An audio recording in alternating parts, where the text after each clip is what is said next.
ಮಾಡಿಕೊಟ್ಟಿದೆ. ಇವಳನ್ನು ಇಂದಿನ ಈ ಪ್ರಸಂಗಕ್ಕಾಗಿ ಉಪಯೋಗಿಸಿಕೊಂಡು ಆ ಚಂದ್ರವನ್ನು ಹೇಗಾದರೂ ಮಾಡಿ ನನ್ನ ಬಲೆಯಲ್ಲಿ ತೆಗೆದುಕೊಳ್ಳಬೇಕು.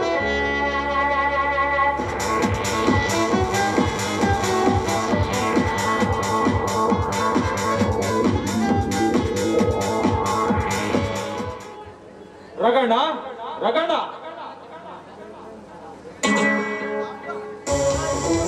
ಬನ್ನಿ, ನಿಮ್ಮ ರಘುಣ ಹೊರಗಡೆ ಹೋಗಿದ್ದಾರೆ. ಇಷ್ಟಲ್ಲೇ ಬರಬಹುದು. ಬನ್ನಿ, ಕುಳಿತುಕೊಳ್ಳಿ. ತಿನ್ನಲು ಹಣ್ಣು ಬೇಕೆ? ಕುಡಿಯಲು ತಂಪು ಪಾನೀಯ ಬೇಕೆ? ಬೇಡ ಬೇಡ, ಏನು ಬೇಡ, ತುಂಬಾ ಧನ್ಯವಾದಗಳು.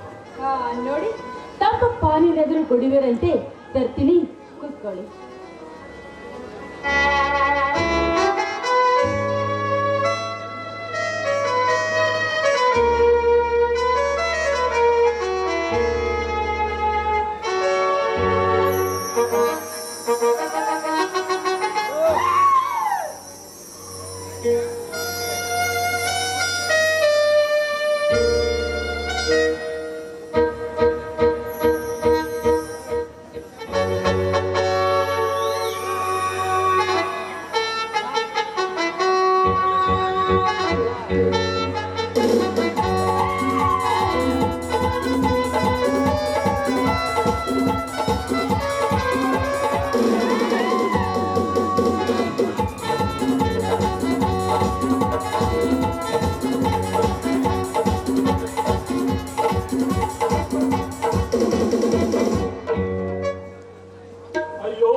ನೋಡಿ, ಜಗತ್ತು ತಿರುಗ್ತಾ ಇಲ್ಲ, ನೀವು ತಿರುಗ್ತಾ ಇದ್ದೀರಾ ಅಷ್ಟೇ.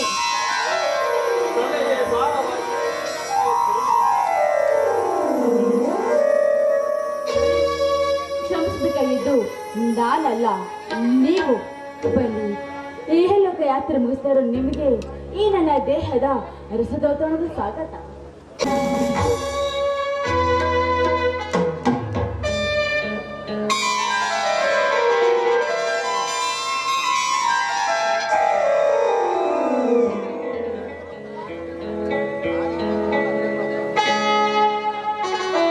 ನೋಡಿ, ಇವರಣ್ಣ ಬಂದಿಲ್ಲ. ಇವರನ್ನ ಅವ್ರ ಮನೆಯವ್ರ ಕರ್ಕೊಂಡೋಗಿ ಬಿಟ್ಟು ಬನ್ನಿ.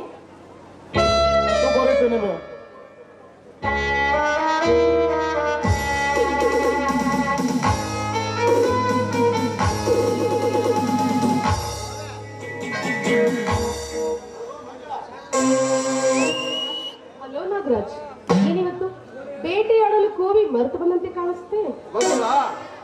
ಕೆಲವೊಂದು ಪ್ರಾಣಿಗಳನ್ನು ಬೇಟೆಯಾಡಲು ಕೋವಿ ಅವಶ್ಯಕತೆ ಇರುವುದಿಲ್ಲ. ಅದೇನೇ ಇರಲಿ, ಮೊನ್ನೆ ನಮ್ಮ ಗ್ರಾಮಕ್ಕೆ ವ್ಯಾಘ್ರವೊಂದು ಬಂದಿದೆಯಂತೆ. ಅದಕ್ಕೆ ಸಾಕಷ್ಟು ಮುಗ್ಧ ಹಸುಗಳು ಕಲಿಯಾಗಿವೆಯಂತೆ. ನಾನು ಈ ವಿಷಯ ಕೇಳಿ ಹೇಳುತ್ತಾ ಹೋಗಿ ವಿಷಯ ಇನ್ನೂ ಭಯಂಕರವಾಗಿದೆ. ಅಷ್ಟೊಂದು ಭೀಕರ ವಿಷಯವೇ? ಮೊನ್ನೆ ಆ ವ್ಯಾಘ್ರದ ಠಾಣದಲ್ಲಿ ಮುಗ್ಧವಾದ ಹಸುವೊಂದನ್ನು ಕಂಡೆ. ಇಂದು ಆ ಹಸು ಅದೇ ಠಾಣೆಗೆ ಓಡೋಡಿ ಬರುತ್ತದೆ ಅನ್ಕೊಂಡು ಓಡೋಡಿ ಬಂದೆ. ದೈವವಶ ಆ ಹಸುವಿನ ಬಳಿ ವ್ಯಾಘ್ರ ಇಲ್ಲದ್ದು ಕಂಡು ಮನಸ್ಸಿಗೆ ತುಂಬಾ ಸಂತೋಷವಾಯಿತು. ಭಯಂಕರ ವ್ಯಾಘ್ರವೇಗಾಗ? ವ್ಯಾಘ್ರದ ಕೃತ್ಯವೇನೋ ಭಯಂಕರವಾಗಿದೆ, ಆದರೆ ಮುಖ ಮಾತ್ರ ಗೋಮುಖ. ಗೋಮುಖ ವ್ಯಾಘ್ರ? ಹಾಸ್ಯ ಮಾಡ್ತಾ ಇದ್ದೀರಾ? ಆಶವಲ್ಲ, ನಿಜ ಜೀವನದ ಸ್ವಾರಸ್ಯವಿದು. ನೋಡಿ, ನಿಮ್ಮ ಮಾತಿನ ಅರ್ಥವೇ ನನಗಾಗುತ್ತಿಲ್ಲ. ಮಂಜುಳಾ, ನಗುತ್ತಾ ನುಡಿಯುವವರೆಲ್ಲ ನೀತಿವಂತರೆಂದು ತಿಳಿಯುವ ನಿಮಗೆ ಸಮಾಜದ ಎರಡನೇ ಮುಖ ಅದೆಂತ ಅರ್ಥವಾದಿತ್ತು. ಚಂದ್ರುವಿನ ಕೆಟ್ಟ ಕೃತ್ಯಗಳಿಗೆ ಸಾಕ್ಷಿಯಾಗಿರುವ ಈ ಛಾಯಾಚಿತ್ರಗಳು ನೋಡಿದರೆ ನಿಮಗೆ ಅರ್ಥವಾಗುತ್ತದೆ.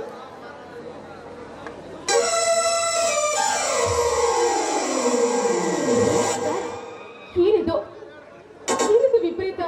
ಇದು ನಿಜವೇನಲ್ಲ? ಪ್ರತ್ಯಕ್ಷ ಸಾಕ್ಷಿಗೆ ಪ್ರಮಾಣ ಬೇರೆ ಇಲ್ಲ.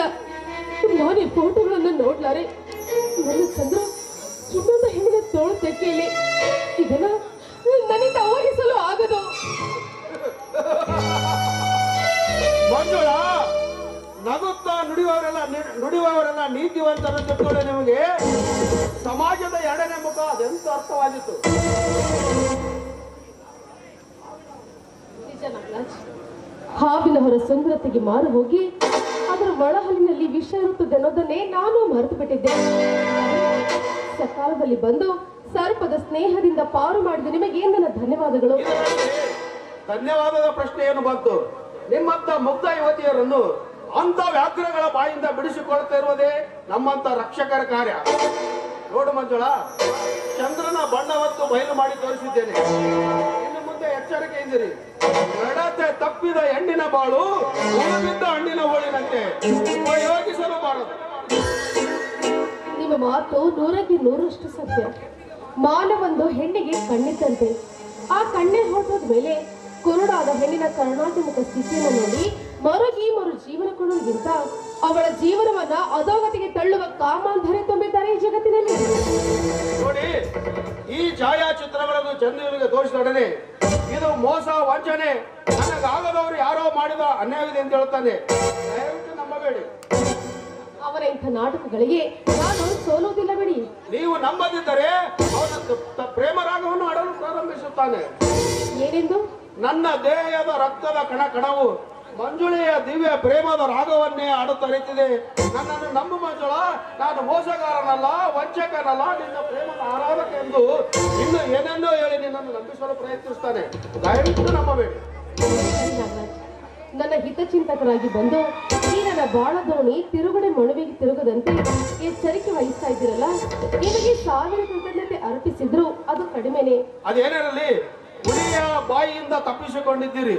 ಬದುಕಿದ್ದಕ್ಕಾಗಿ ದೇವರಿಗೆ ಧನ್ಯವಾದಗಳನ್ನ ಹೇಳಿ ಆಯಾಗಿ ನಿದ್ದೆ ಮಾಡಿ ಆಪತ್ತೊಂದಿಗಾಗಿ ಸ್ಮರಿಸಿರಿ, ರಕ್ಷಕನಾಗಿ ಬರುವೆ.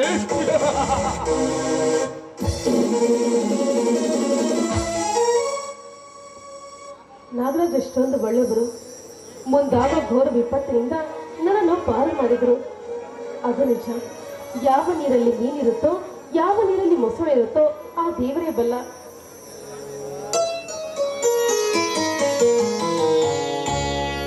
ನಮ್ಮ ಚಾನಲ್ ಅನ್ನು ಸಬ್ಸ್ಕ್ರೈಬ್ ಮಾಡದಿದ್ದರೆ ಈ ಕೂಡಲೇ ಮಾಡಿ. ಹಾಗೂ ಈ ವಿಡಿಯೋ ಇಷ್ಟವಾದಲ್ಲಿ ಒಂದು ಲೈಕ್ ನೀಡಿ.